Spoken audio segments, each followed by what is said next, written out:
Et si on se disait que le moment le plus marquant de l'histoire d'un groupe de rock mythique, c'était un concert qu'il a donné sans son chanteur? C'est fou, hein? Et pourtant, c'est exactement ce qui est arrivé aux Doors. Allez, on se met dans l'ambiance. On est à Amsterdam le 15 septembre 1968. Les Doors sont au sommet de leur gloire, en pleine tournée européenne. Et cette soirée, eh bien, elle va entrer dans les légendes. Mais pas du tout pour les raisons qu'on pourrait croire. C'est le cauchemar absolu pour n'importe quel groupe. Le leader, le chanteur, qui s'effondre juste avant de monter sur scène. Pour les Doors, ce soir-là, le cauchemar est devenu une réalité bien concrète. Alors voilà, on va plonger au cœur de cette fameuse crise à Amsterdam. Sur scène, tout est prêt pour un show qui s'annonce mémorable. Sauf qu'en coulisses, c'est le chaos le plus total qui est sur le point d'exploser. Ce soir-là, à Amsterdam, le chaos qui suivait Jim Morrison un peu partout, il a fini par le rattraper. Et ça a laissé le reste du groupe face à une salle comble, et surtout, face à un micro désespérément vide.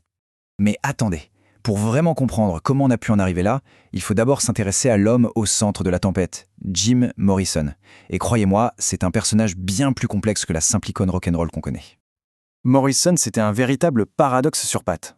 D'un côté, on avait un poète, un type sensible, super intelligent, et de l'autre, un provocateur, un rebelle, obsédé par l'idée de repousser absolument toutes les limites, y compris les siennes.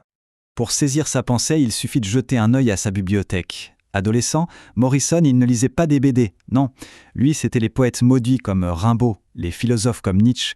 C'est tout ça qui a forgé l'artiste qu'il est devenu. Et cette citation, elle résume parfaitement sa quête. C'est cette phrase de William Blake qui lui a inspiré le nom du groupe, The Doors, les portes. Pour lui, la musique, et parfois les substances aussi, c'était juste des clés pour ouvrir ces fameuses portes de la perception. Cette quête spirituelle, elle a même mené vers le chamanisme. Il ne voyait pas les concerts comme de simples spectacles. Non, pour lui, c'était des rituels. Sur scène, il devenait une sorte de chaman, un guide qui cherchait à emmener le public avec lui dans une transe, un vrai voyage psychédélique. Mais attention, cette quête mystique, elle avait un côté beaucoup plus sombre. Morrison, c'était aussi un provocateur né. Il était capable de manipuler une foule avec une facilité déconcertante et il pouvait transformer un concert en un moment de grâce ou en une quasi-émeute. Bon, retournons à Amsterdam. Ce fameux 15 septembre 1968, c'est justement ce mélange explosif qui va tout faire dérailler. En fait, la journée a été une véritable descente aux enfers. À peine arrivé à Amsterdam, il est accueilli par des fans qui lui offrent de tout. Drogue, alcool.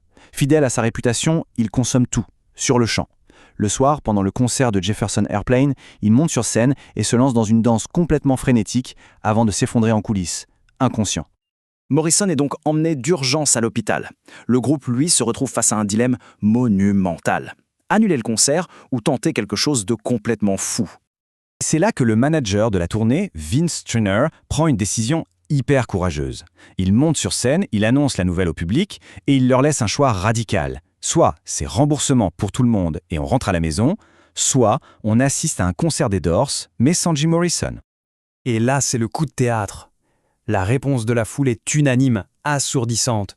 Personne ne veut de remboursement, tout le monde veut le concert. Alors, le groupe prend son courage à deux mains. C'est Raymond Zarek, le claviériste, et Robbie Krieger, le guitariste, qui s'avancent vers le micro pour prendre la place de Morrison et assurer le chant. Et le résultat, c'est juste stupéfiant. Libéré du chaos imprévisible de Morrison, le groupe livre une performance musicale d'une pureté et d'une puissance incroyables. Les critiques sont unanimes, c'est un triomphe total.